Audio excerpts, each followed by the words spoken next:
আসসালামু আলাইকুম। যারা ইনভেস্টর আছেন তারা যদি চান যে আমি একটা আমেল মঞ্জিলি বা সায়েক খাসের বিষয় তুলবো, ঠিক আছে, আমেল মঞ্জিলি সায়েক খাস খাদ্যামাত আপনার কিন্তু কী লাগবে, হ্যাঁ একবারে সকল সুবিধা কিন্তু আছে।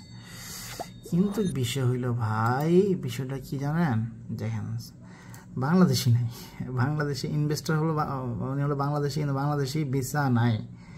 এখানে যা আছে আমি এখানে বাংলাদেশ লেখলেও আসবে না, ঠিক আছে।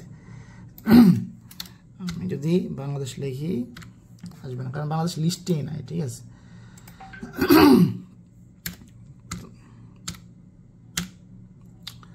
আসতেছে না। এখানে কিন্তু হিন্দি আছে দেখেন, আর পাকিস্তানি আছে, পাকিস্তানি হিন্দি আছে, ইয়েমেন আছে, ঠিক আছে, সুদান ফিলিপাইন সবই আছে, ঠিক আছে।